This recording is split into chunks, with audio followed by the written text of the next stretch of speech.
Fala galerinha guerreira, professor Altemir do Vestibular e eu estou aqui para resumir e analisar mais uma obra de leitura obrigatória do vestibular. A obra que nós vamos analisar hoje é esta aqui, O Caraíba, do Daniel Munduruku.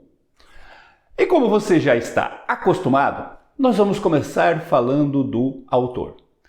A leitura e a compreensão de uma obra literária não pode dispensar um conhecimento prévio sobre a vida e as ideias do seu autor. Daniel Munduruku nasceu em 14 de maio de 1964, em Belém, no Pará. Ele pertence à etnia Munduruku, um dos muitos povos indígenas do país. Desde cedo, o Daniel demonstrou interesse pela literatura e pela escrita de uma forma geral. Ele passou a maior parte da sua infância no interior do Pará. Depois, mais tarde, ele se mudou para São Paulo para poder estudar.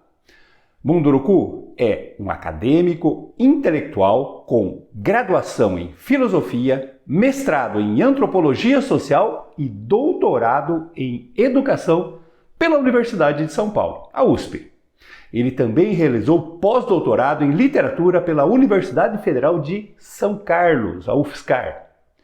Ele começou a escrever na década de 1990, com o objetivo de dar voz à cultura, às histórias indígenas que muitas vezes são negligenciadas na literatura brasileira. Daniel é um dos escritores indígenas mais proeminentes do Brasil, com mais de 50 livros publicados. Nestes livros, ele aborda temas como a mitologia, a história, a cultura e a vida cotidiana dos povos indígenas. Seus livros são voltados para públicos de diversas idades, desde crianças até adultos, e são escritos tanto em português quanto em línguas indígenas. Ele também é conhecido por trabalhar em conjunto com outros escritores e ilustradores indígenas, promovendo assim a diversidade cultural e a inclusão na literatura. Ao longo da sua carreira, Munduruku recebeu diversos prêmios e honrarias, tanto no Brasil quanto no exterior. Tudo pelo seu trabalho de escritor e ativista. Entre os prêmios mais notáveis estão o Prêmio Jabuti, o Prêmio da Academia Brasileira de Letras e o Prêmio Tolerância da Unesco.